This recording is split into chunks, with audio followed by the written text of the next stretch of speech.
"You're trespassing on HOA property." That voice, sharp, smug, dripping with authority, froze me mid-swing. My pruning shears hung in the air, still wrapped around the oak branch. For a second, I honestly thought I'd misheard.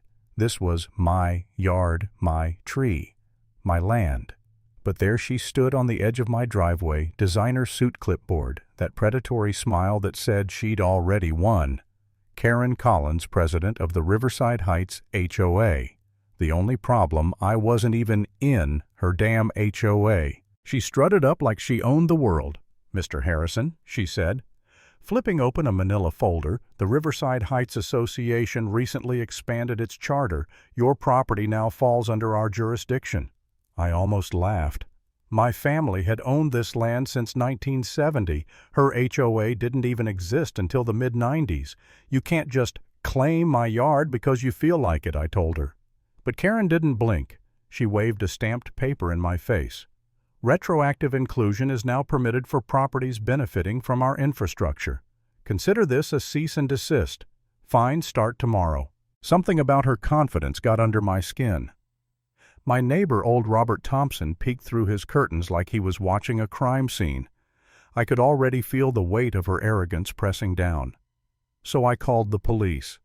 Officer Williams showed up calm as ever, and after 5 minutes of Karen's legal gibberish, he just said, "Ma'am, without a signed covenant, you have no authority here. You're trespassing on his property." Watching her jaw tighten was the most satisfying thing I'd seen all week. She hissed, "This isn't over," before storming off. Robert came out after she left. "You should be careful," he said quietly. "She's forced 3 families into the HOA in the last 2 years. She has friends in high places." I shrugged it off then, but his warning stuck. That night, a text came from an unknown number. "You think you won today? Check your mailbox tomorrow." Sure enough, the next morning 3 envelopes showed up, official-looking HOA letters demanding thousands in fines for unauthorized tree work and architectural violations. I called an attorney, Judy Coleman, who'd helped a buddy of mine with a boundary dispute. She took one look and laughed. "She's bluffing," Judy said. "Those statutes she cites don't exist. She's inventing law." Still, her tone hardened. "She's done this before, Mike. The others couldn't afford to fight. You ready to stand your ground?" I said yes, but I didn't know what fight really meant yet. Robert slipped me a crumpled paper one evening, minutes from an HOA meeting he'd snuck out. Karen planned to alter city records to make it look like my house had always been part of their neighborhood. That chilled me more than any threat. "She's got someone inside city planning," Robert whispered. "She can make it look real." When I got that call from the planning office 2 days later, confirming a boundary review, I felt my stomach drop. They said I had 10 days to prove I wasn't in the HOA. Imagine that, prove a negative. Judy's voice crackled through the phone. "She's falsifying records. If we can catch her, it's game over." But I was starting to doubt. If she had connections in the city, maybe even the cops, what chance did one furniture maker have? The harassment escalated fast. Mysterious cars parked outside my shop at night. Customers canceled orders after concerned neighbors warned them about my legal troubles. Someone even filed a fraudulent lien on my property, claimed I owed 5 years of HOA dues. It was economic warfare. There were nights I sat in my workshop staring at my grandfather's oak tree, thinking maybe I should just pay and make it all stop. Maybe Robert was right. The law belonged to whoever had power. I started asking myself ugly questions. What if I was the problem? What if I was too stubborn to see reason? Then a reminder fell from one of Grandpa's old papers, a yellow note he'd written decades ago. "True boundaries exist in the mind before they exist on maps. Guard both." That line hit me like a slap. Karen wasn't just stealing land, she was stealing the idea that ordinary people could say no. That was the night I decided surrender wasn't an option. Judy and I built a plan document, every threat, every lie, every fine. We found others, Marcus Walker, an engineer, Elena Vasquez, a florist, Henry Wright, who'd already caved to Karen's pressure. We met secretly in Marcus's barn. When Henry admitted he still had copies of Karen's threats and fake invoices, Judy smiled like a general seeing the tide turn. "Then we hit back," she said.